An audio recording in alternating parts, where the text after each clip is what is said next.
Hello, ladies and gentlemen. We have another absolutely fantastic weekend Prem game happening here. This is ETF2L Season 32, Week 3, Faint Gaming versus the Theorists. I'm eepily. I'm joined today casting with DuMmTm and Beaters on production. So, how's it going, guys? Pretty good, pretty good. Should be fun. Haven't casted in like a whole minute, basically, but this should be fun. These are relatively close stacked teams, I would imagine. They had played in one of the cups last week and had a decently close matchup, I think, on one of the maps. So this should be hopefully really close on Product and Gullywash, I believe, are the maps tonight, which is still technically a week 3 game, I think. So yeah, no log jump today yet. That's for next week. I think it's going to be, like you said, pretty interesting. We've kind of got a fairly stacked top end, I feel, this season between kind of Faint, Swift, Ascent, 7. There's a lot of teams which are kind of, would be considered like the big boys. And I feel like with the positioning of everything, the Theorists are kind of, at least from my point of view, they feel like they're in that middle ground territory where they seem like a decent step above the bottom kind of part of Prem. But, seeing whether or not they can kind of really compete with the big dogs, that's going to be one of the real interesting things to see this season, especially on a map like Viaduct. I think it's going to be really interesting to see how a team which they have some incredible DMers, but they don't have that same kind of Prem pedigree. So kind of, whether they can show that they've put the time in, they put the practice in, they understand the map well enough to kind of go against the likes of, look at Fate. You've got players like Smear, Ombrek, you've got Josh murking for them in place of Rising today. I mean, these are players with a significant legacy.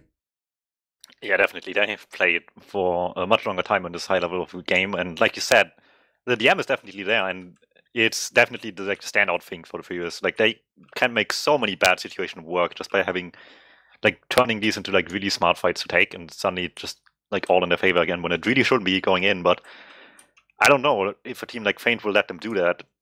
They are really good at shutting people down when it really comes down to it. Their defensive play is really, really solid.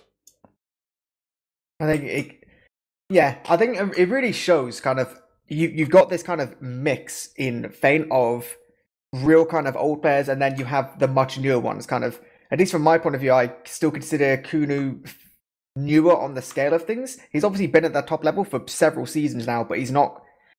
Smear is like one of the old men of TF2 at this point. He's been there for just, a million years. The same is true of Josh as well. But between some of the players like Kudo and Ixie, we've seen them play at the top, but they don't have that same kind of legacy. I mean, I think it's going to be kind of interesting. If we go all the way back to last season, Smear was playing with almost quite a similar roster at different points with Swift. And we saw them have some significant issues in terms of Viaduct. It seemed like the combo just never really worked out. And it seemed like Smear in particular was either too far ahead or, not quite working in combination with his team. And it just kind of, things would just turn into absolute carnage. I'm going to desperately hope that this iteration of a team with Smear doesn't have these same problems. Because I feel like if they make some fundamental mistakes, Theorists are going to be keen enough to focus on every single mistake Faint are doing. And, I think there's a very decent chance this ends up being pretty close. Yeah, and as is per usual with Product, Sniper is always a real threat. And last time I've seen the Furious play Sniper on this map, they didn't want to rely on it too much, but they had the plan B with left sniping. And it is entirely an option that could happen. On the other hand, on Faint, we have 2 capable snipers, obviously Kuno, but Ixie much so as well, being fairly good on Sniper. However, I don't know if they're the team that would switch somebody to Scout on the Soldier role, or if they would just keep going with 2 soldiers, or just avoid it altogether. But as far as I remember, I haven't seen too much sniping from them on this map, but I could be open for surprises here. I think the option's there, but actually they're going to be running up pretty quickly here. So it looks like we're going to be going into this first map here on Viaduct. This is, as I said, ETF2L Season 32, Week 3, Faint Gaming versus the Theorists going into this first mid. So far, no sniper. Very standard classes on both teams. A little bit of checking in spawns from spies there. Always good to see. So we're going to start things off nice and early. Soldiers from across the entire map just bombing everywhere. Ombrek being absolutely just pounded into the ground on point. So he's going to go down nice and early. And Doe's going to be playing with the rest of the team towards this right-hand side of point. They're focusing these frags really well. Yeehaw's already getting weak. They're getting forced in this corner actually by Ixie. But Doe's still not really much to take any damage. He goes straight up. But that's going to be a full wipe for the Theorists. And that's hell of a good start to this game. Yeah, really nice early bomb, I believe, by Lev it was to get the medic early. Really unfortunate stuff for Ombrix, who couldn't really go anywhere at the end of that. The scouts just ate him up afterwards from the air. And at that point, it was just attempt at damage reduction for Feint the entire way through. But Dowie fell back really early, knowing exactly what would happen. Everybody playing around him really well. Keep him alive with the UAD now. And it's Feint's go to try to force Super now. That was so good from Smee. He just jumped in straight up solo, and goodbye, Dowie. That Uber advantage you worked so hard for is not going to mean anything here. And I mean, you know, they only actually lost 2 players then. With how quick the spawns are on Viaduct, they can push all the way forward to 60% advantage. There's no heals up. Dowie's just only got up. There's no buffs at all. This should be a fairly easy retake for Feint and an Uber advantage hold. Max going to try and do the same. He's jumping in, but this time, no real significant damage. A little bit's been done. Yeehaw comes in now jumping as well. Oh my god, Ombrax going to get nowhere near the point, and it's just turning into a scrappy fight now, but don't feel like the Theorists can do it. They're going to play with the rest of the team basically in spawn now, so Uber's back in the way of Dowie and his friends now, but the retake does go the way of Feint. For the moment, however, with big advantage, it might not last for too long. A solid minute already off the clock for the Theorists isn't too bad, with the prospect of being able to take it quickly. Jolly leading it in trades for the demo, not too bad to trade. Yes, the rest of the team comes Uber with 90% and no sag so far onto Dowie, unlike on the other side here. Eventually, Polygon jumps for Josh as well. They don't really get through though.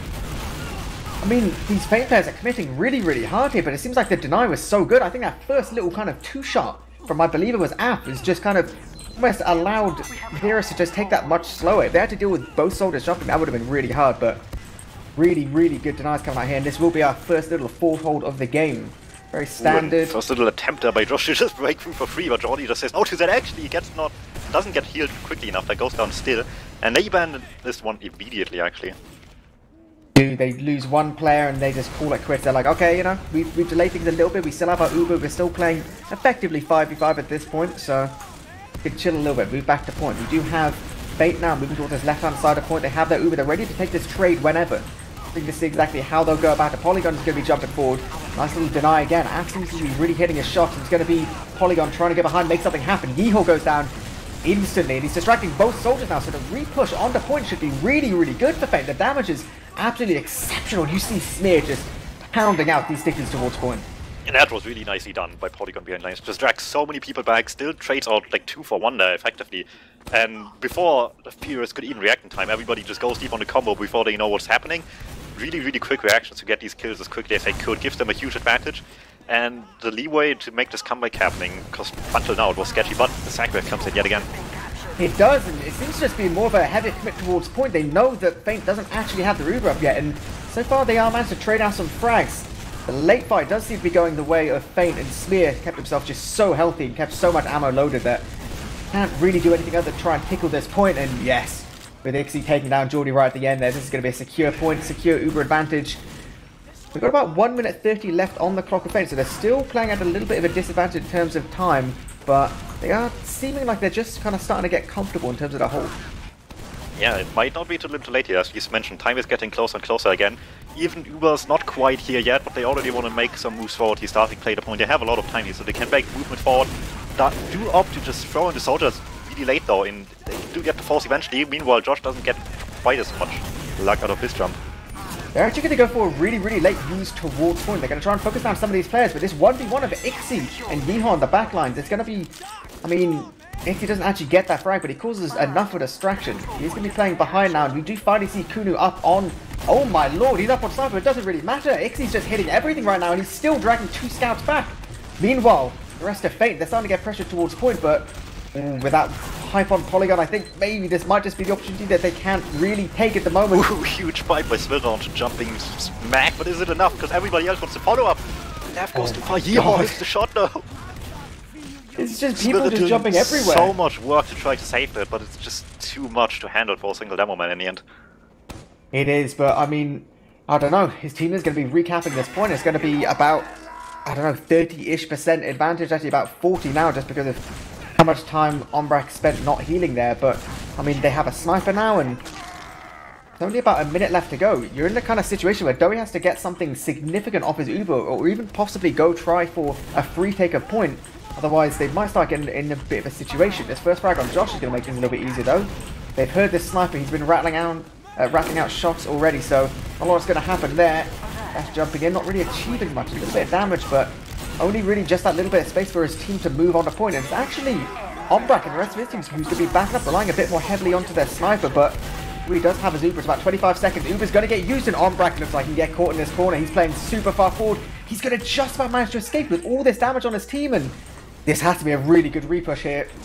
They don't have the numbers yet, and they don't have much time. They might be getting Polygon up on the field. I don't know about Kuno necessarily, but the Uber is there, and that's what counts even with just 5 people. They don't have much time. Need to issue this towards the point, and on the defending side, that's what we want. I think, yeah, this is going to be... No, this drop from Ombrak!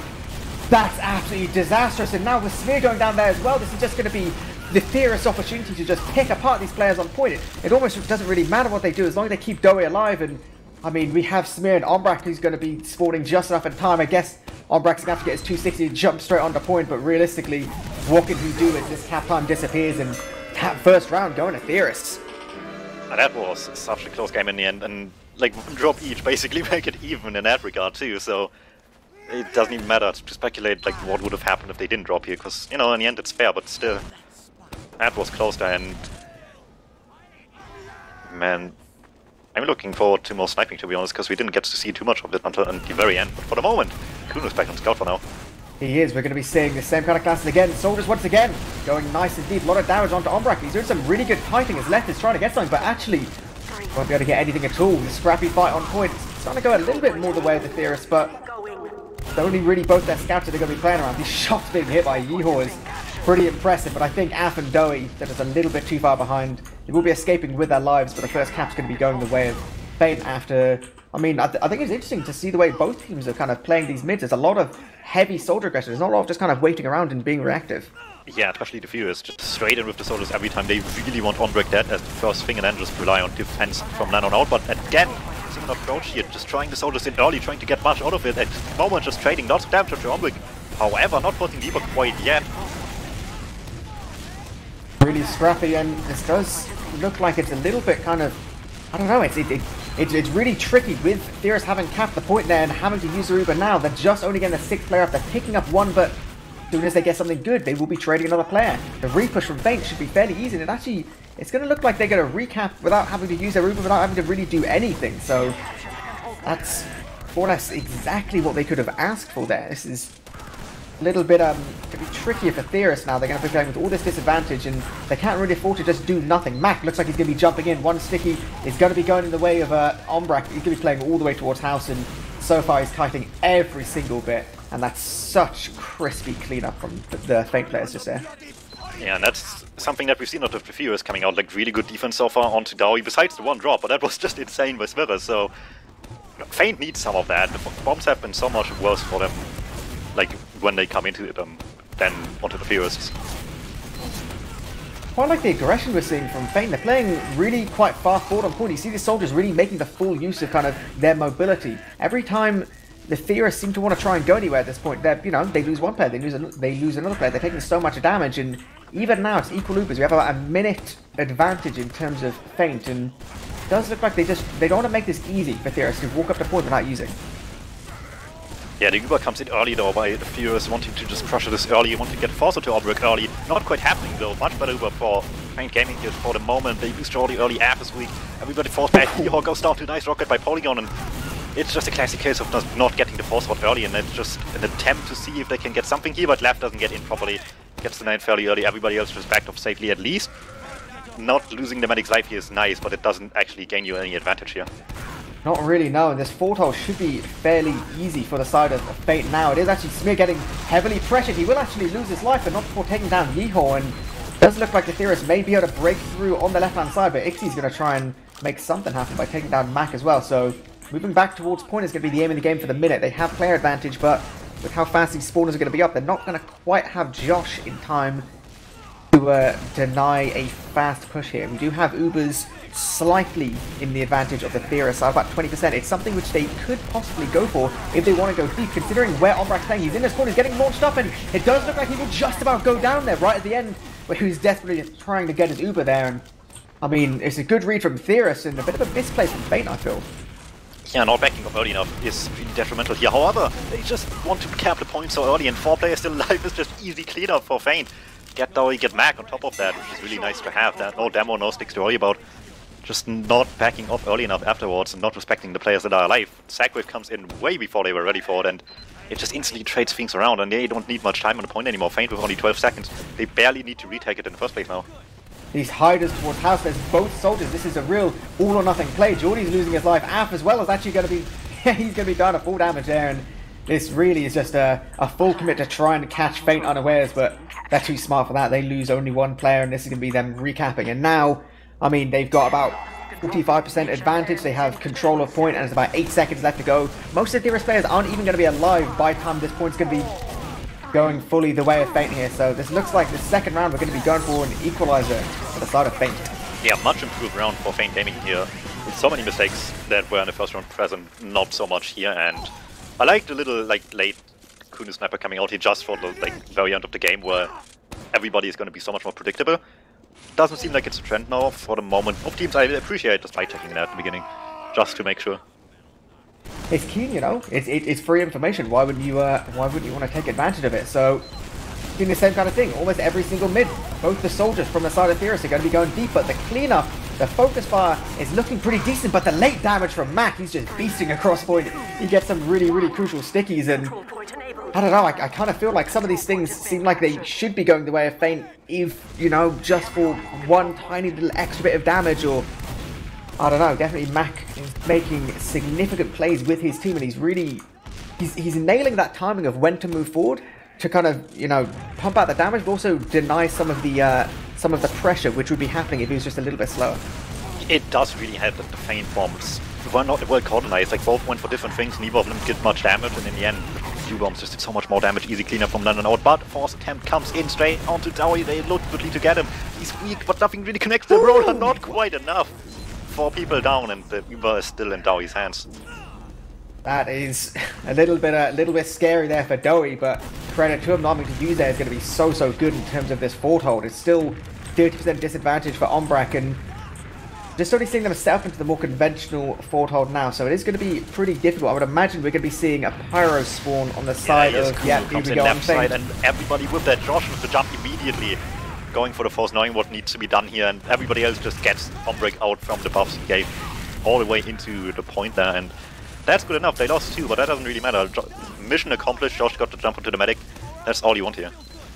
Yeah, exactly. And you could see that kind of the second Uber came out, Ombrak was just like, I'm going all the way back to spawn. I don't need to do anything other than just maintain my advantage. We have a little fight happening in the backlines, actually. Geordie's just kind of being really annoying on the side of the Theorists, who's kind of going deep into Feint territory and getting frags, getting a distraction. Makes it a little bit more difficult for Ombrak and Simid moving up the point. Geordie's going to be jumping in again, and he will finally get denied, but he almost kind of half forced off the Uber, and Smear, in the meantime, just completely gets dropped, completely kind of unaware that half his team was turning around, so there's now going to be no demo to hold this, and it's about a minute and a half advantage. I mean, this is the first cap Feint have got on this entire round, and it's looking really good for a really clean repush from Dowie here, 97% and counting. No stickies to worry about, no significant spammers, only the soldiers they really have to worry about.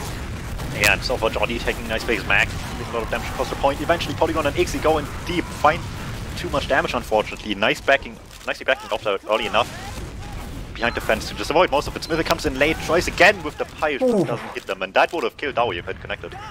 It would have, but now Smear's not quite hitting the shots there, but more importantly, Dowie's getting this good read. He's playing around his players, he's playing in these annoying positions, and, you know, it does seem a little bit like Feint are kind of sending some of their players one by one, but, you know, there's all kinds of reasons. Sounds like maybe there could be some slight miscommunication, or just, I don't know, it's definitely not quite what we've been seeing in the last round, and a little bit weird, but either way, we've got full Uber up on both sides now, and looks like it is going to be some kind of trade. Polygon, the same kind of movement towards the right hand side of point. He's trying to go deep without using.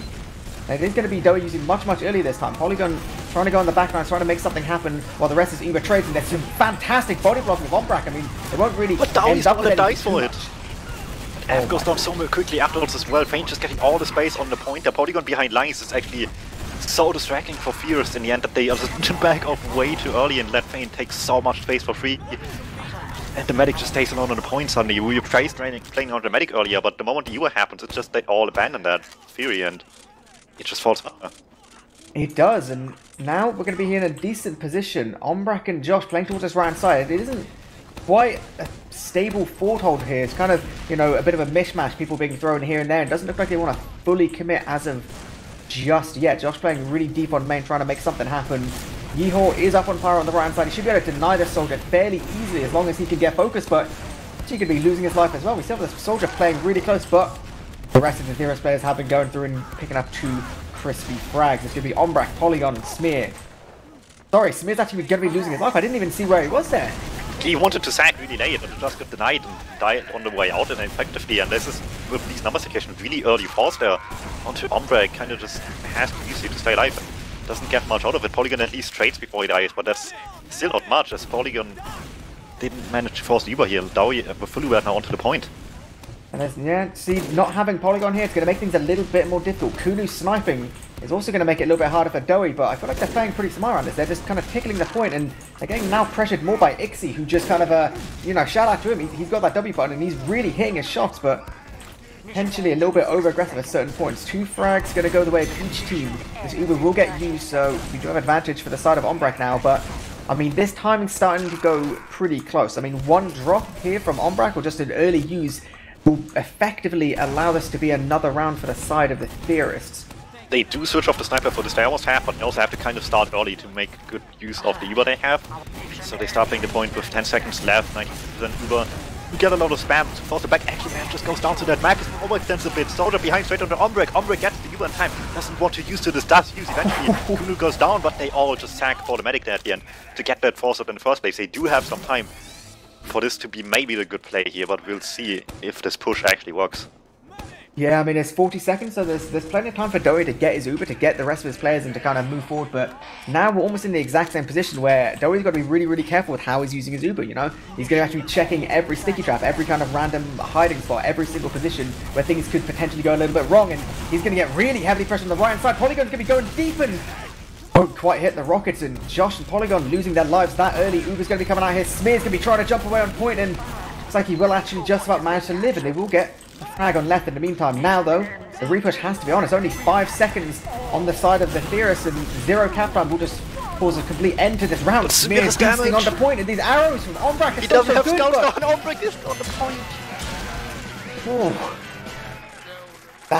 This is much, much closer than I was expecting. I was hoping it would be, but it does seem like the Theorists are playing really, really well. Yeah, definitely. These fights are coming down to the wire in the end here, and it just comes down to a few shots hit, and suddenly it feels favor yet again with what started actually kind of well for the refight there. Yeah, so this is our 4th mid here. Dowie trying to go super deep. Sorry, not Dowie, Geordie going deeper, getting cleaned up nice and early. The rest of his team gets some position towards point, but it does look like this time Fate was more opting to deal with these deep players and kind of, you know, just play a little bit more behind the point. Deal with these kind of deep soldiers and then just go for that free repush, and it's working out well for them so far. No real significant frags in terms of medics and Ubers are going to be equal here.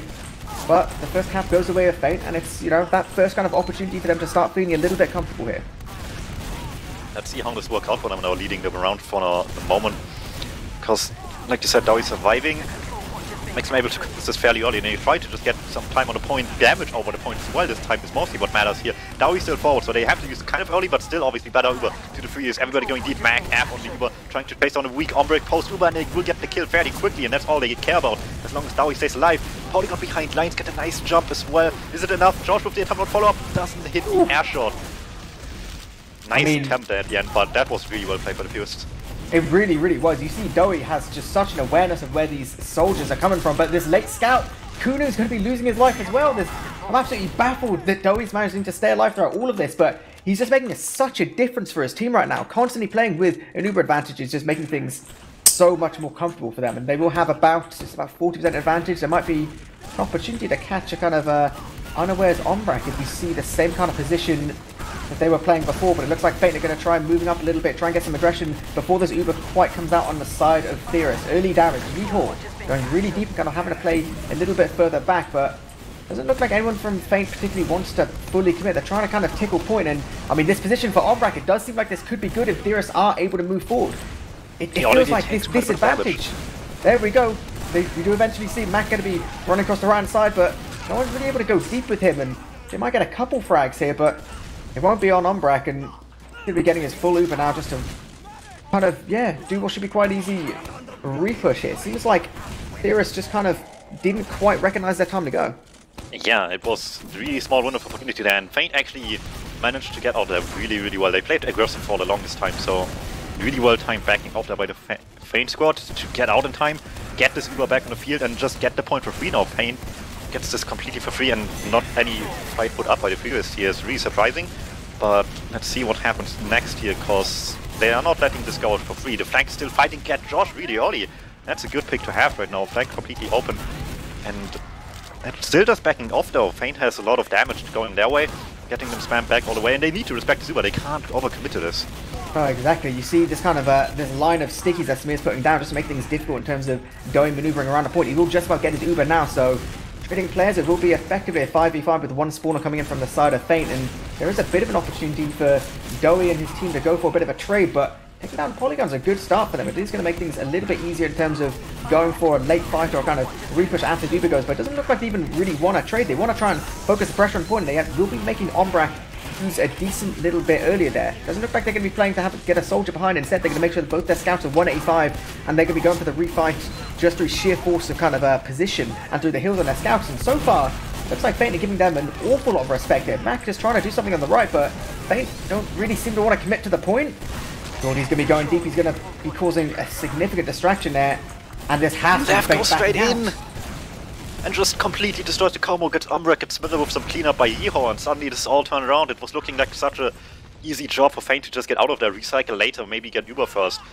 But that was a really nicely timed bomb, and suddenly this all turned around. Now we have huge advantage now in what is almost just a minute each left here. This is, it's starting to get a position of being really close here. This significant advantage from Doey, it's going to really help this time just kind of ticking down. And, you know, the Theorists, they just need one more round. They need 1 minute 10 more of cap time, and this will be looking good for them. Uber comes out, and these stickies back, not quite landing at you. They pick up Josh, but Ombrak's going to be playing so far back with his team, but he's actually not quite healing here. So it's going to be super difficult for them to build up any kind of significant Uber advantage, and a fort hold might be just the thing that the Theorist wants, but the health is looking dodgy.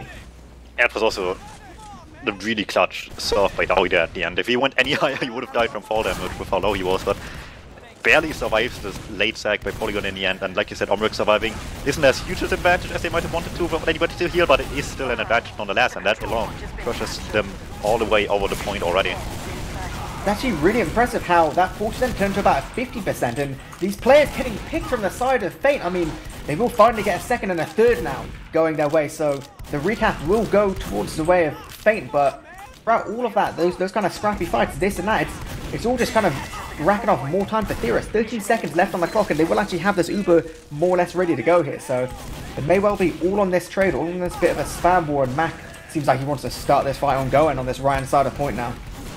Yeah, they really need to do this quickly. They still don't have that much time left, but enough to take themselves to an opportunity that works well for them. So a chain comes out fairly quickly, used by Ombrak there. Let's see if they can do what they want here, backing up early. Oh, he takes so much damage though. He's really weak, and Jolly dies as well behind lines.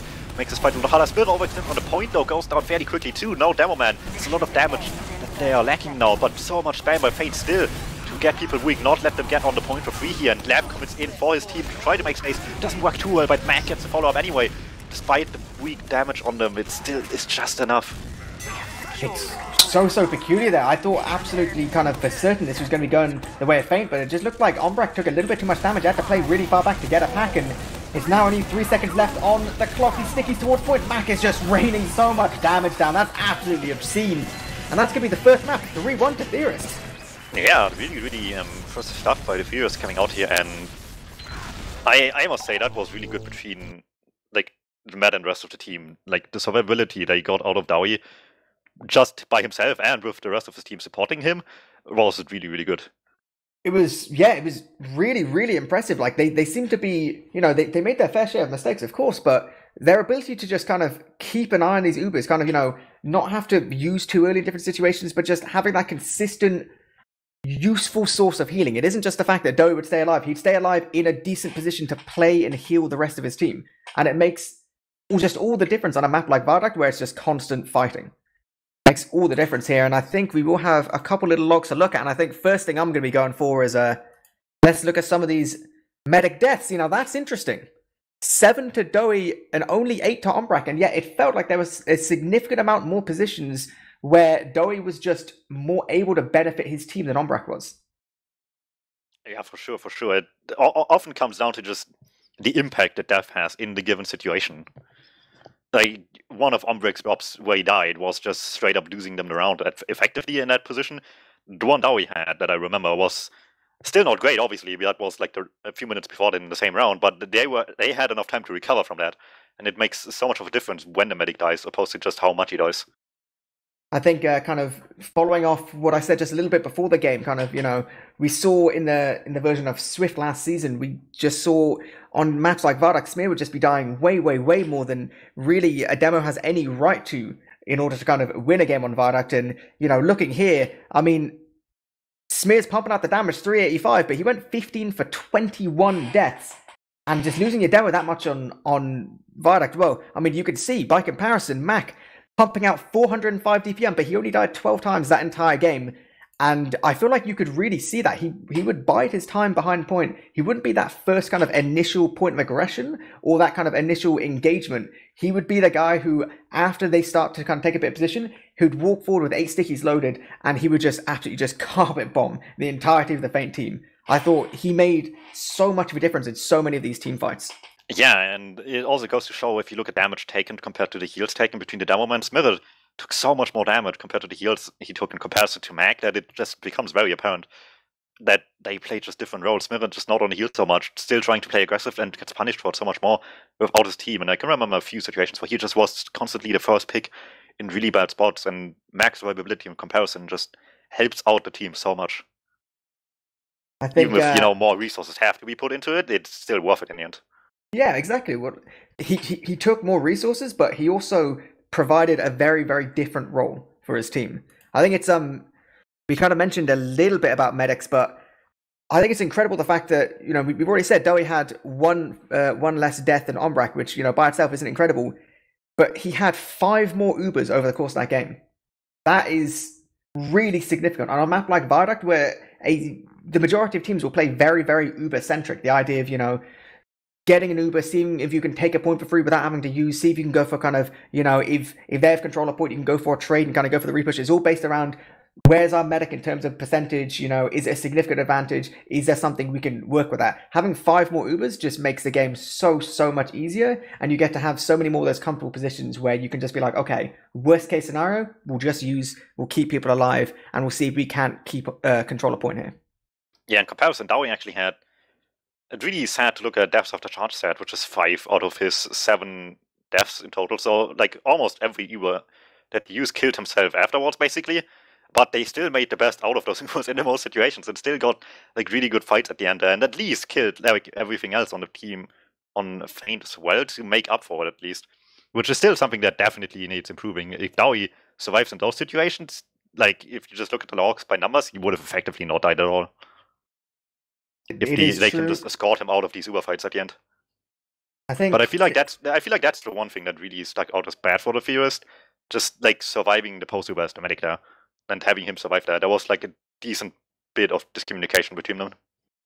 It's definitely hard though, because obviously when you're kind of playing against soldiers like Josh and Polygon, who have very strong DM, and it seemed to be in these later fights they would just do these heavy, big kind of commit bombs, and we saw kind of the aggression from Ixie was actually kind of crazy. It seemed at different times he was fully embracing the Italian pasta scout, and he was just Wing across, and he was just mowing down people. But I kind of almost can't really blame the side of the Theorists for kind of losing control a few times, but ultimately, it is what it is. They ended up winning that map in a fairly convincing fashion. And going into Gullywash here, it's going to be interesting to see whether they can kind of keep control and kind of keep this momentum going forward. Because obviously, Gullywash is a very, very different beast to Viaduct. Going from your Koth into your 5CP, teams can play very, very differently. And, it's a different kind of skill set almost. And certainly in terms of some of the players on the side of Feint, it should be a map that they feel much, much more comfortable on, I would imagine. I would say so too, but I wouldn't count out the Theorists at all here. If they are just able to take some smart fights, just like on Product, they are perfectly capable of just winning those outright. It's just a matter of Feint letting them do that or not, because I remember last season, especially on Gullywash as well, I don't remember which match it was specifically, but one of then Swift, but that was effectively this roster more or less. They were able to just shut down an aggressive team really, really well for an entirety of 30 minutes. And I don't even think it went to 5-0 in the end. It was a fairly low-scoring game, but they just shut down the other team really well. And every time an opportunity opened up from that, they were able to capitalize. And I feel like if they can do something similar here, they will have the upper hand permanently. I think kind of considering how that last game went and considering the round that Fate won was fairly kind of dominating, if Theorists can look to try and take something early, do something a little bit crazy on this first mid, it might be just the opportunity they need, but we are going to be readying up here. This is ETF2L Season 32, Week 3, Fate Gaming versus Theorists going into this second map here on Gullywash. No different classes here. The mid going to be sticking nice and stable. Smear rolling out pretty fast towards Big Dog, getting some little bit of damage, but not a significant amount. The deny of the soldiers already really good. Jordy's going to be not really able to provide any initial engagement for his team, but he does actually manage to pick up Ixie here, and the rest of Fate seems to be playing just so far back. Nice little surf from Doey's going to be keeping him alive here, and I mean, that's definitely peculiar from Fate. It seems to be just like they had no idea what they were doing there. They're even going to be using Ombrak right at the tail end of that fight. What happened? They just gave up so early. They just gave them so much position after the first pick, and eventually Jordy just wraps all the way in round 2 because they still didn't back up early enough despite all of that. And that's just a med kill on top of an already really bad mid fight. Really big surf by Dowie too, to just surf away from any danger. Could have easily just surfed up to the high ground, which would have been a lot worse. He would have surfed in front of the scout. Just dropped down to the low ground, took the fall damage, but wasn't in danger of the scout at the end of that. So really, really well done there all around by the Theorists. Question is if they can do last, and without a demo man, that will be a lot harder. Definitely, it's going to be really hard here, and I was kind of going to say that a little bit unconventional to see Fate not playing with a Pyro initially, but they will have one a little bit later. He'll be playing more towards the gun. The rest of the team, they know that they have to rush down Smear on point. They can't really rely on a super late fight because they won't be having a demo, and these first 2 frags are super important. You see the soldier trying to play towards point, but the rest of Theorists, they're actually... Oh, they might potentially just get crushed on point. Af is trying to hit some shots between him and Yeehor. This focus fire has to be perfect. These shots have to be hit by Yeehor, and Polygon is so weak, but the body blocking from Ombrak is so good. Mac now coming in late, but the spawners now from Fate as well. Oh my god! They hold on to it! Just barely, but it costed them their medic's life. And that is such a big deal, because Dowie is back up already after the push. Such a long resource for Ombrak now, this is a huge advantage. They try to cap it, but this could easily just end in cap trap, where they definitely want this point, but might just all die for it, and it is already starting. Left farms on the point. Everybody in Shutterdoor gets the night already. Josh at least gets the consolation prize. But is that really worth it? Because he's still being chased by Av, will eventually get the kill. And suddenly they don't have anything on last. Dowie actually gets spammed down in main, but I don't think it makes a difference anymore. I mean, surely it can. This one soldier can't do everything on point, and no, this is going to be Af capping it. A little bit of an overextension from Fate, but deserved for the Theorists. Yeah, like I said, I'm trying to just get like short words going for casts, so stuff like that doesn't take ages to explain, and this was basically a perfect example of a cap trap. They felt like they could have capped a point, but in the end they just got sacked on like immediately by everybody else and just died for it. Really pleasant situation for Theorists to be in here, getting that nice early first round. Both soldiers from the side of Fate can be going aggressive towards Cho, taking down Mac and now Geordie as well. Once he tries to re-aggress, we see Leth go in as well, but he's going to get crushed by some of these wall rockets, and is now just as convincing for Fate this mid as it was for Theorists last time, and Doey and Af are just going to be hightailing it all the way back to spawn, building up that last little bit of their Uber, and it's a bit of an opportunity for Fate to be doing something from River here. Doey's going to be a little bit scared. Kudo is actually going to be playing towards water. I do believe he has been seen, and he will be escaping with his life, so not too bad for them at this point. Yeah, they can set up a defense here at the very least, which is obviously a huge improvement to the situation the Feint squad has put in earlier. So time is there for a gun. Time is there, it sticks up where you want them to be, and you can just take your time now. On the other hand, Feint does also have time to set up something aggressively, rush something on the point, rush something onto the gun, get some pressure going, but nothing too tremendously in the end.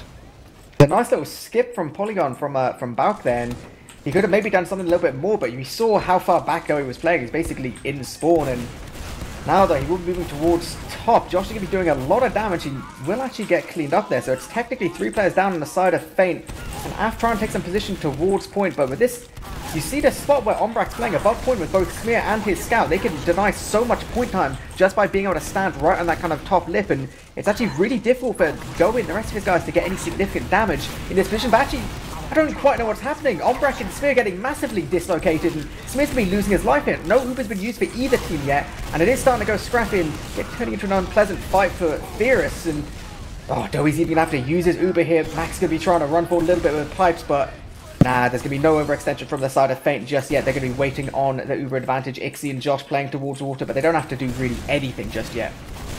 Coming in slowly, he's Smirre on his way, but we don't want to use early here. Josh under the point takes a lot of damage, but also deals a lot. Everybody on the point weak for the Theorists, and they don't even dare contest that here, and that is just free take for Feint. Really well done. Like you said, the position up top there, really hard to take advantage of on the Theorists, even though they technically had some space to take. They just couldn't deal any damage really, and they tried to rely on soldiers behind, but Feint just had so much time to deal with those.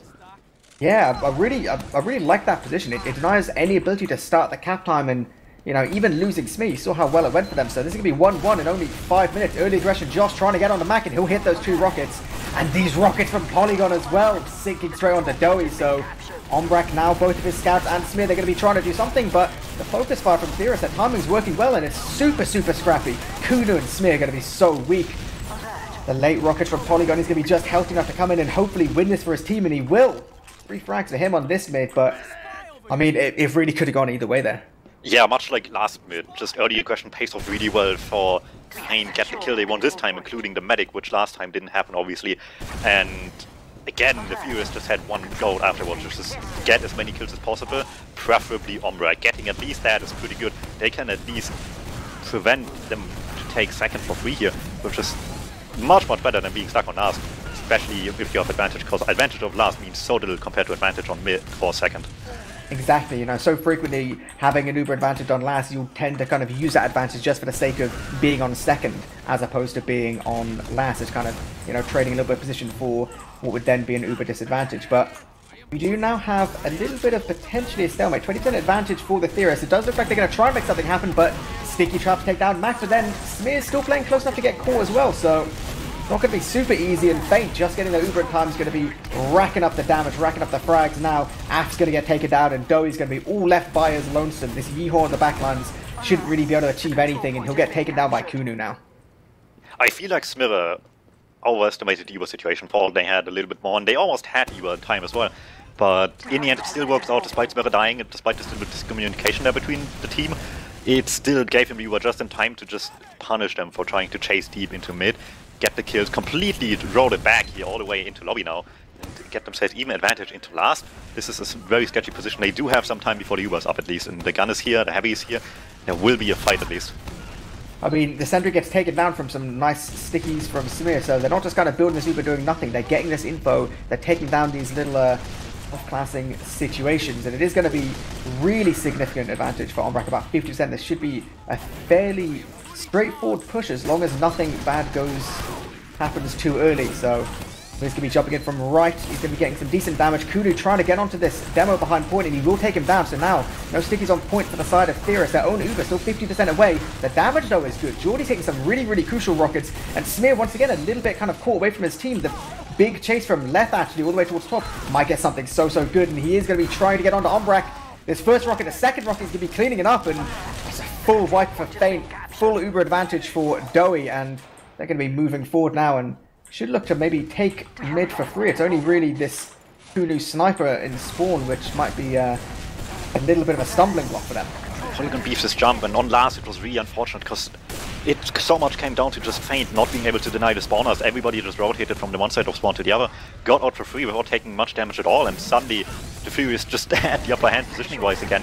Gets them all the way here to mid, even second with this advantage now. The sniper not hitting a shot will not stop them so far here, and slow rotation doesn't really get much position for them. Eva Force comes out by polygoning and drops down into them, but Josh also dies for this in the end without really being on that to begin with. They just want to steamroll this forward and just see what they can get with this numbers ad now. They really are doing it. Smear again taking so much time before anything really happens, and there's so many Theorist players moving towards point, and those scouts couldn't really do anything. 2-1 now to Theorist, 9 minutes into this game. Yeah, there's so many times where you think you really need to force medic, and you probably do, but the moment you overcommit at least one too many players, suddenly it just turns around completely. You just don't have anything for last, and if you don't have Eber yourself to at least get some kills to defend yourself, this will just happen 9 out of 10 times. definitely not looking easy for any team. They're having to really, really work hard for what they're doing. Josh going super deep, and he is actually going to be getting behind, getting a bit of damage, but Ath is just too shy and absolutely doesn't care at all. These Fate players be taking some decent position towards point. Doey's going to get fairly damaged and has to play pretty far back as well. These deep bombs try to get onto Umbrak, but he's kiting the damage. He's going to be staying alive here, and the chase for Smear. I mean, look at Smear. He absolutely wants it. Doesn't look good though. The stick's not good enough on the shutter door to get the kills. Forced them out though. Not much of any contestation, I would imagine, here anymore of the damage, and the fact that they already got the Spacey on second. So at least that's what they get here. Second is still fairly good, especially given that they're on a disadvantage here. This last damage gives them a lot of time to figure out how to play this from here on out. Yeah, I mean, you know, it is going to be equal loopers. There's a lot of opportunities. There's a lot of things you could do on Gully Wash in terms of, you know, single stacks, double stacks, going for just kind of some spam, some pressure. If you can get control or shut with your demo, it's really good. There's deep bombs from Polygon again. They could be going through it. Doey is actually going to be just about living here. So these two frags are going to be so good. And Yeehaw's just running forward and just beasting all over Smear. There's going to be 3 players on the side of Feint. Ombrak still playing fairly close towards the point. It almost looks like they want to try and maybe take a trade. They just want to deny this position so much. You can see the Theorists there. They're pretty scared of this. This early Uber does go the way of Doey, so a little bit better for Fate. They will already be picking up one on Yeehaw. Josh is trying to commit really hard, and I mean, surely he doesn't get another frag here. There's 4 players he's trying to deal with. Everybody's just kind of avoiding him for the most part, don't even want to take the fight. Jordi, however, still dies in the end, and this almost blind Uber bait. Now he just backwards going into second, not going too well. Lose 2 in the end, one's already up, but they still want to play off this advantage here. Get a pick, lose 2 in the process. The point is being played just a bit too late. A little bit better timing there would have been huge. They still get some kills down, and this isn't over yet. Get Yeehaw as well. Everybody else just back behind the point, and they just storm forward. Jordi not spawning fast enough to block this, and it just barely works out for Feint. I mean, you know, not to say it's entirely down to that, but I'm pretty sure in that late fight there, Leth had 0 rockets to his name, running around with a stick out, doing absolutely nothing, and I feel like that effectively turned a 4-on-4 into a 3-on-4, and I don't know, I feel like the rest may speak for itself. So 2-2 now, really, really close, kind of both teams winning these kind of rounds based on real momentum-based plays, kind of, you know, not stopping in. That Uber from Josh was really aggressive, and it's really nice to see. Speaking of aggression, the soldiers going to be going deep once again. Josh hitting this all-important rock into Doey, but the rest of Theorists are going to be focusing down these remaining frags, and will be at least a wipe, only losing Doey and Leth here. So the position towards second should be fairly kind of stable, fairly easy to do here, and I feel like we might start seeing something like a crit from the side of Theorists. Doesn't look like that's the plan here for now. They just want to rely on Uber for the moment, play it safe. They have plenty of time to figure out how to do this, but at the moment, either of these teams really want to play too slow here, if evidenced by the mid is anything. Josh goes down so early. Polygon might be. Yeehaw wants to kill, barely doesn't get it here, unfortunate, but that's already the attempt onto second gone. Left actually tries to go deep early as well, doesn't get rewarded for it, gets spotted the last early enough by the scout, gets taken down. Even Uber stays intact, but they could deny any sort of impact on second that Feint might have had there here with the spawners coming up, so that's the constellation price for the Theorists here. Definitely interesting to see how these Feint soldiers are playing. It seems to be like they're very loose, going for some kind of real individual plays. Sometimes it's working, and other times it just seems like they're just a few movements too fast for the rest of their team, but it doesn't cause any major issues here. They had have lost Polygon there as well. Maybe this would have been a dry push for Theorists, but, you know, shoulda, woulda, coulda, and it's not really going to matter too much. We have a sniper from each team now, so Yeehaw's opportunity to try and make something happen here towards upper lobby looks like to begin with. Let's see, not too much sniping on this so far, so this will be the first major showing of it, and the first major showing for sure on the Theorists with the sniper. Josh trying to contest him and reverting so much damage for it, but there's no scout to chase him, so he will stay alive. Polygon tries to even deny any chances of that happening. Takes a bit of damage, but so far they are both staying alive fairly easily. Banner coming with battalions even by Left here, so the damage resistance is the goal here. Is still a lot of way, I would imagine. Takes 600 damage to build, and the stalemate just about started. Does look like Theorists want to heavily commit towards this river position. Yeehaw just kind of peeking and prodding. They know that we have Kudu sniping on the other side as well, and this kind of forward position by Ombrak, I mean, he's fairly safe, but he is also kind of mostly standing still, really. It's kind of understandable considering the different sightlines that exist, but I feel like there might even be an opportunity for Yeehaw to just kind of run in and go for the glory pick. Actually, just about the banners, I see 2 more on the field. Actually, make that 1 more. Polygon just died with also battalions. Josh with the conscious well, so double banner strats coming out of Feint here, trying to build these up for the defense, both defense, buff and heals. But for the moment, They just pop on the polygon pick here, just straight in, get the sentry exchange pretty much evenly and not getting much out of it. Maybe Magnus so deep though. I don't know if that's the best idea. He gets stick it off already, pipe down, Jordy dies as well. Left tries to save it. I don't know what the plan is here, but I kind of don't think they do either. That was definite overaggression from Mac. He did not care whatsoever, and it's going to be more players going down the side of Theorists. Dowie losing his life as well, and it's going to be a full wipe. I mean, you know, I appreciate aggression, but I feel like Mac just kind of staying in there effectively by himself was just madness. Yeah, and the fact that people wanted to save him too, instead of just rotating back out and then in again from somewhere else like you usually see in these sort of situations, would be so much better, but just none of that was happening. They just really wanted to brute force in, ignoring that there were invincible players in front of them. Jordy with a mild sack attempt gets shot down immediately. Josh takes the kill credit for that. Actually, no, that was Lev. Ixie gets the kill onto Jordy in the end, but both soldiers die. Is still good enough anyway. Gets the sacks denied, gets them the advantage all the way from last to mid here, maybe even into second without being into danger yet. But Eho sniping Josh smokes that early, spams him back. Still has the counter up. I don't know if he has it ready, but you would imagine at this point he might have. So for Lars, that is a scary outlook. It is, definitely with about a 40% advantage. They can't look to kind of waste too much time. It does look like they're going to be moving towards Shutter fairly quickly. They will have enough of an opportunity to move forward here. Deep bombs from Smear, trying to get some early damage. It's only actually the gun he's going to be taken down to begin with. Dowie now, kind of having to play so much around this Uber. He's about 12% away, and he might just have an opportunity with how slow Fate are playing this. They're starting to get their picks. This kind of banner has come in now. They're getting a lot of damage towards point now. It's only really 2 players, and they're on the high ground. Close for Dowie there, though. I really like that Josh went under the point and the banner still buffs Smither above, basically. So Josh was in no danger from anything, and the banner just helps out his team above him. Really, really smart stuff there. I think in-game chat has definitely proven a point there. Shout out that round goes directly to Shadowburn. Long live the king. We're seeing the Conch Blacklock strats coming back in 2019. It's a beautiful thing, but 3-2 for Fate now as they go into his mid. Mac taking so much early damage, losing his life. Polygon deep as well, trying to get some rockets towards Dowie, but once again, Dowie, the man himself, is going to be just dodging so much. This aggression from Josh and the rest of his team, somehow staying alive here, is going to be dealing with some significant damage, getting some important frags here, and Jordy's going to be a little bit by himself, far back on mid. He's got to be really careful for these spawners.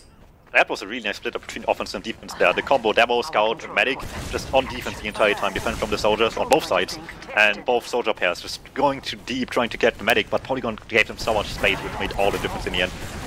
The combo was just not on mid, but yeah, on second, popping in here straight, and Mac not quite on the beam to get in too deep for his own good, and F might get knight as well, has to go all the way to lower and won't survive the Beaver does Jordy. This exchange goes terrible for them. Or attempt to anyways. Ombrick still has Super for last and 3 picks. This is just going to look like a free last point here. Maybe Left goes really weak at second down. Dowie goes Pyro as well to try to save it. Truth has been told, it worked once for him so far in this season, so I appreciate the effort there, but it was just an Uber against everybody and there's nothing you can do. It was, again, so much aggression from Mac just trying to walk in fairly solo up top, but you know, partially it was a case of, yeah, you know, he wasn't quite on the beam, he basically gets 2-shot by that scout, but it's also, I mean, that's a brave trade to go for in the best of situations, so that's going to be another round the way of Fate, and now they have a little bit of a buffer. They don't have to be quite as aggressive as before. They don't want to, and it's going to be the Theorists who are going to be moving all the way towards the right-hand side, getting a lot of damage, a couple early picks, but this time, Dowie's going to be the first medic to die here. Ombrak shortly after, so not super easy for either team. The scrappy fights are looking actually to go the way of the Theorists. They just managed to conserve their health so much better. Yeah, it's like a sheer contrast to product where they protect the Dowie at all costs. These mid-fights, just after the first one, every single one I think he died, and it very much seemed like they were super content with that, as long as they can kill Ombrick and preferably everything else. And at the moment it seems to be working again, just going enemy side from both sides, their side and the other big door, going in from behind, getting Ombrick, going way up still. Wasn't even on high ground yet. That's such an important pick from Jordy there. He takes down Smear. I believe he's actually just hiding in lobby, so there's no stickies up for Feint here, and there's actually could be an opportunity for a bit of a dry push from Theorists. They're moving towards River. They've got their soldier and their demo fairly well buffed here. They can actually move to there. Yeah, they've got Af under point, and we do actually have a crit, I believe, on the side of. Oh, actually, no, it's not even going to matter. Af is just moving towards point. He's kind of feasting this damage, but it isn't really going to be the frags which are going to be going their way. So Yeehaw is going to be escaping with Dowie here. Dowie is about 9% on his crit streak. Ombrak's on his full Uber now, so it's going to be hard. There's no real projectile classes to do anything much. It's going to have to be to rotate all the way around to choke, and Jordy's going to try and make it happen. Crits gets used, first rocket comes out, but Ombrak uses his Uber, playing nice and safe, and Dowie losing his life along with Jordy, and possibly even more based on that one aggressive play. Yeah, and it seems like slowly but surely in the last 5 to 10 minutes, Feint is getting the momentum in their favor, and any sort of aggressive plays out of the Theorists are being shot on fairly well. Mag gets a nice little trap kill down to Polygon. That doesn't change much about the fact that his medic still died in this crit-to-Uber exchange here. Numbers disadd still until the spawners are up here, and even then, the disadvantage is still there. Technically, if they build one, they have about even here, considering Chris' building rate, but that's still not good, especially with the sniper shutting them down early. Jordy with the attempt onto Ombre gets in his sideline at least, but the shots are not enough there. No, it does kind of matter a lot the fact that Kudu is currently on sniper. He's not really able to take fights with his team in the same way that he would be able to on scout, obviously, and this kind of movement of the Theorists kind of on the point was really, really nice. They got some decent position, but it doesn't look like they feel like they can quite comfortably move forward. Ombrax on about 95% on his Uber. Doey, the rest of his team, going to be playing the fairly far back here. Looks like they just want to try and go for some aggressive play on the flank to try and make something happen, and they have so far. Yeehaw is behind. He's already taken down Josh, and he is pulling a lot of these Feint players back towards the shutter. Yeah, but the crit for you situation is still here. Dowie still spawned on crits. It's a bit awkward here. Jordy tries to jump in, doesn't really get anything. Distracts almost enough Ombrag with the reaction time now this time. Barely pops in time, will stay alive, and it was a nice attempt to throw Jordy behind her to distract him, but this time it won't work. Won't quite happen, and they do still have Kudu sniping. You see where Ombrag's playing above point. Smear is barely kind of by his lonesome on point, but it doesn't look like Theorists feel quite comfortable pushing forward off this kind of off Uber situation. So it does look like they're content to play with this crit advantage. But the thing is, obviously, there's a sniper who can play really, really far back. You can have your kind of soldiers play pretty far forward on the side of Feint, and they know exactly, you know, when this crit is going to be up. It's pretty kind of clear, it's pretty well telegraphed. They've already, you know, got this information. So I'll be amazed if this crit can really do much at all. Ooh, maybe left hand by himself. Actually, Ombrag solves the straight in front of danger. Doesn't matter, Kuno hits the headshot. Just in time, gets the kill onto the demo man. And nothing else receives his crits. Everybody just denied beforehand. Af and Dowie out of there. Feint just DMing their way out of danger there. That is genuinely impressive. I mean, that is, I don't know, Ombrag going for the surf directly into Mac's face. If that headshot didn't come out from Kuno, I don't know what would have happened, but it did happen. It is going to be nice Uber advantage for the side of Ombrag trying to move through choke. You've got so many players with him. We still have Kudu sniping, doming Dowie, and that's going to be such a good start here. Both soldiers from the side of Theorists are going to be going aggressive. It looks like they should get fairly well picked apart. Jordy tried to go super deep on Ombrag, but he did not hit a single rocket there, and the rest of Theorists are just getting picked apart on point. Yeehaw's going to finally get one in a second here, taking down Smear and Kudu, but not really going to be quite enough. He's going to be just trying to delay them a little bit above point, but he'll be losing his life, but still does actually manage to trade a little bit. So the player advantage doesn't go the way of Feint, but they still have a significant Uber advantage, and they should have another opportunity to push last in. Yeah, the late kill onto Polygon isn't too impactful. It wastes a little bit of time here. Maybe enough time for them to set up a little bit more on defense, but no attempt on an edge yet. Maybe Yeehaw will. But for the moment, the Pyro, there's no sniper would be what Yeehaw's off-class of choices here. But fair enough. If he hits the shot, it's definitely already worth it, but so far that hasn't happened for him yet.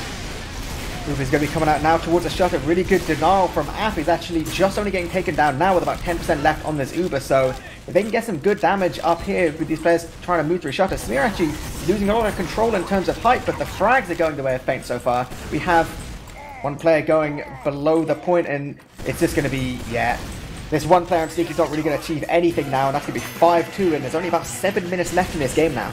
I do respect that after the fairly denied Uber by the Pyro, they did end up opting for the medic pick first before anything else. You usually don't do that on an Uber push like this, but it was basically damage reduction. In case they don't get anything else afterwards, they have a med kill for a second go, basically. So it was just a little bit of risk calculation, and it still worked afterwards perfectly, so it was the fine plane to make here.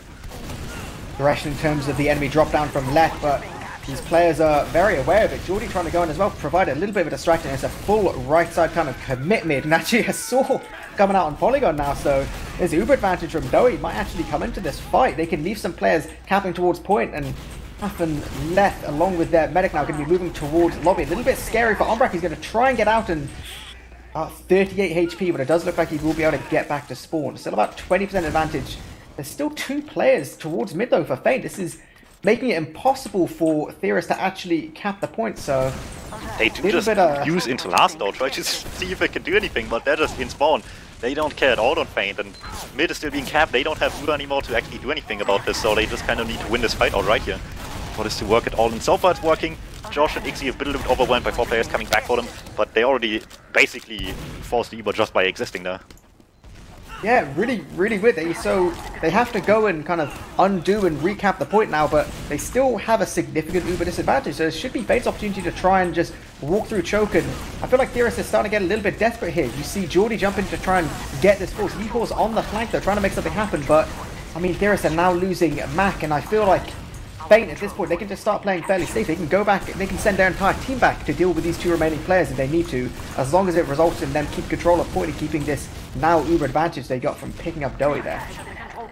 He has to be a 9 stock, could be scary. They are aware Ixie is looking for that, so it's not like they could be completely surprised by that, but you still have to completely look behind at all times to not let it just happen out of nowhere. As well as Jolly jumping, I get spotted early though, can't get out either.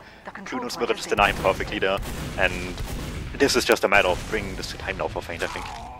I think it may just be. We still have Yeehaw all the way on the back line, just not really achieving anything. It's definitely not going to deal with this full Uber, which is going to be coming towards main. Actually, sorry, this isn't an Uber yet. This is going for an off Uber push, getting a lot of damage towards point, and you see how annoying Polygon was being on that rim. Doesn't look like they want to quite fully commit though, unless they get at least another couple frags, and I feel like it makes sense for them to play this Uber advantage. Ombrak actually kind of splitting apart from the rest of his team, just saying, hey guys, let's get the Uber here. We've already, you know, potentially effectively won this game. As long as we can get this Uber and just secure one more round, it will be basically all that could be possibly written. And now with Mac over-aggressing into lobby and losing his life, this Uber should be able to achieve so much. App as well, there's no Pyro really to deny things now. Another frag. Losing Smear's not going to make it particularly easy, but Joey's going to be all by himself in spawn. No chance of getting an Uber. That's going to be 6-2 now, and effectively you would need some kind of miracle for Theorists to get back into this.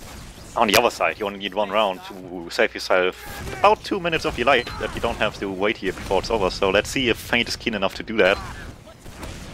I feel like it's definitely the option which you should take. You know, win limiting is always something which feels good, especially after losing Mach 1 the way that they did. Those soldiers going aggressive for Feint. They can move towards Big Door, but there's no one there for them to actually deal with. Theorists can be moving towards point, getting a lot of cap time early, exactly as you need to in these kind of very low time situations. But the frags are going the way of Feint. The first cap does go to Theorists, and it's going to be Mac who's going to be running all the way out a second to try and do what he can. He's not got a lot of health, and I mean, there's going to be effectively no way he can out-cap them here. And it's going to be Doey and Mac just trying to do what they can on the enemy second. Ultimately, I feel like it may not be a great deal that they can do. Yeah, Matt almost stuck behind. At least they can spawn camp Josh a bit, but that doesn't change the fact that they're just completely out of position to actually do anything about the push coming forward. Left tries at least, tries to just shovel down. Ombrak misses the shot in the end. Still enough to force him though with the damage, but will this be the final round here being scored? Not much on last right now, they're giving up, and it's respectable. That's going to be it. That's the GG right there. 7-2 to Feint, and considering how things happened on Viaduct, it definitely seemed like they were much more confident. The first kind of 8 or 9 minutes did seem really balanced, and you know, it seemed like it could go either way, but Feint really got into the swing of things. They just kept making these kind of momentum pushes and focusing on what seemed like a few times some overextension and some overaggression. Specifically, I feel like from Mac this game, he wanted to try and get things done, but wasn't quite kind of, you know, didn't either quite have his team with him, or maybe was just kind of a little bit over eager at certain points. Yeah, with like what you said about momentum-based play from Feint, there was a lot of situations where they played off of really small things, and it just felt like they beat the Theorists at down game. I do definitely agree there. It's interesting to see how Feint kind of started reacting, kind of changing up their play just a little bit. Kind of, you know, there was a few situations where they did just take that moment to kind of compose themselves and just kind of go a little bit slower and kind of, you know, stick to a slightly more relaxed pace. Whereas it seems sometimes Theorists were just kind of a little bit overly keen. I do believe we have some logs we're going to look at a second. So let's see who's been popping out the damage here. I mean, impressive from the start. Feint Kunu, 29 for 12, 330 DPM, significantly above anyone else in the server, and trailing just behind him is Josh and Polygon. It did seem like so much of this game came down to kind of the soldiers of the soldiers of Feint being able to just do so much more in the later part of the game than Geordie and Leth on the other side. I mean, Leth 7 for 28. That's not really stats you want to be pumping out here. Yeah, it was definitely a huge difference in soldier performance between the maps, between red and blue soldiers. Now on the blue team on product for the Theorists, Leth and Geordie had such a much bigger impact on product compared to here. It's actually quite outstanding how much Feint was able to turn it around in the end. Definitely incredibly hard there from a medic point of view. Obviously, there were kind of more fights going the way of Feint, so it kind of makes sense that you'd see Ombrak on less than half the deaths of Doe. But I think, considering what we were saying before about how much Theorists were kind of playing around Doe in the later part of these fights, it seems like after a certain point they kind of made the decision to just go for more aggression and just commit more to dealing damage than necessarily protecting some of their players. But I mean, I guess we can ask them. We do have a significant number of players who are coming in here. I believe we have Doe and Ombrak definitely, and we have a bunch of aliases I don't recognize. Hi guys, introduce yourself. I think we need to let Dum introduce the boss man, to be honest. Oh, I'm pretty sure that Boston was left last time, I believe. Yeah, and Kunu is pretty obviously Kunu, I would imagine. You never know. Yes, indeed. It's rising. It's a crazy world, you know. Right? It's a crazy world. Tja, wie geht's? Didn't even play the official. So let's start asking some questions here. So my biggest thing, well, let's say we'll start with Doe and Leth Viaduct. Is this a map which you feel specifically confident on? I mean, going into this, I didn't expect you guys to win in what seemed like, in the later part, a fairly dominating fashion. Is this something you kind of were expecting, or did it come as a bit of a shock to you as well? Well, we have two brain-dead DM scouts, a brain-dead DM demo, and two soldiers who like rocket jumping and getting air shots. So it's it's a pretty good map for us. Much kind of a god mode. And Mac was saying that after the game. Mac was saying, you know, I was walking forward and everything was dying around me. I felt like a god. That's what Mac was saying. Just screaming. It did seem that way in fairness. It seemed to be every one of these late fights, Mac was able just to run forward with 8 stickies loaded and just pump out damage. But I think the most confusing part was, I mean, I guess maybe it came down to DM, but guys seem to play pretty smart in terms of baiting out some of the aggression from Feint and focusing down some of these frags and really kind of playing these uber advantages well. As this kind of, was that genuinely part of the plan, or was it literally just a case of, you know, we'll keep taking fights and see if we can win them?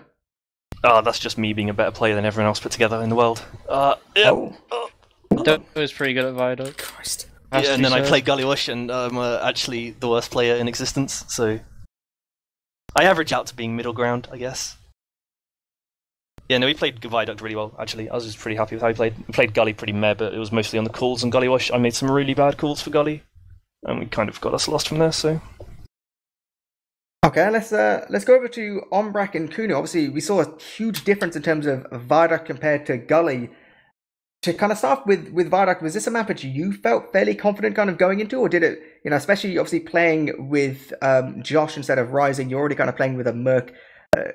Did you kind of go into expecting this should be our map, or were you kind of looking at things like this might be quite a hard one? I think it would be wrong to say we weren't confident. We've played pretty well in product most of the time, and playing with Josh isn't exactly a problem. We've played with him quite a lot over the past 2 and a bit weeks, because Rising's had limited availability, and it's really nice to play with him. So that definitely wasn't a factor. We just kind of got in our own heads, I think, and made mistakes that we have never made before. I feel like the main issue was we couldn't coordinate at all, me and Smire and everyone else during team fights, and we took way too long to communicate that, like what was the issue. So every time we took a trade, we ended up having worse positionings, and going from there, like you can't win a final product even though, like if you're just on the low ground all the time, and we took way too long to adjust. And yeah, it was just like the end of it. We played Theorists on product and the ESL Cup last week, and we won 3-0 with Josh, so having him playing we did that on purpose. Yeah, okay. Maybe. Fair. So you like switch on purpose as well? Ooh. Yeah, I just press the button on the keyboard. Crazy, teach me. I can send you it if you want. Thank you. Add me on Steam and I'll send you. Yeah, we'll do that. In terms of Gullywash, was this a map you were kind of Would you say that's one of your kind of better maps as a team? And it seemed definitely the first kind of 8 or 9 minutes was kind of pretty equal between both the teams, but then suddenly it seemed like you guys just kind of started being able to make so many more momentum-based plays and kind of pick apart some of these holds from the Theorists. Was it kind of, did it feel like you guys were doing anything particularly different, or was it just a case of Theorists making just some more mistakes? From my perspective, I feel like we were pretty not upset but annoyed of losing a map already, and I think it's more like pride that make us play way better. I don't think they made that mistakes. I mean, they got one super quick round and they had good mids, but I feel like, I mean, I don't want to disrespect, but I feel like we're a better team than they are, and if we kind of played a bit more to our level, and that's why it came to that, I think. Yeah, I think the first 7-8 minutes of Gully, it was still kind of in our heads that, oh, we just lost product to the Theorists. What's wrong with us? But after that... What's this disrespect? We're a good team, what is this? I didn't say you were a bad team, it's like I think we're above you. Well, you guys going Copenhagen? A massive ego. So you guys going Copenhagen? That's the question. I can't wait to be proven wrong at Copenhagen and the end of the season, but... Yeah, let's do it. But yeah, like after that 8-minute point, I think we got it out of our heads and we were much more in our stride. And everyone was making the right calls, making the right decisions, listening to each other, etc. I was making awful decisions. I feel like, honestly, for both maps, it was the team that lost outplayed it, like, did it themselves, to be honest. Like, as you guys say on product, you didn't have the synergy, the communication wasn't there, whatever. And then on Gully Wash, my calls were just so bad. After, like, we were 2-2 or something. So, it really did just... Yeah, I think the team that lost outplayed it themselves, did it themselves both times.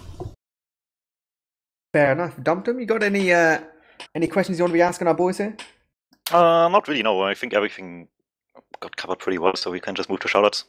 Yeah, fair enough then. So we'll start, we'll do it in a mumble order here. Leth, anyone you want to give some love to? Shout out to Luigi's Pizza and Eskimo. Fair. Kuno? Shout out team. Shout out Hobin for the work he puts in behind the scenes.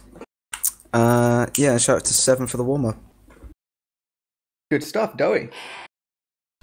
Shout out to Yeehor and Mac for letting me take this interview instead of them. And yeah, I guess shout out to Nevo and Wanzu for murking for our warm-up at the start.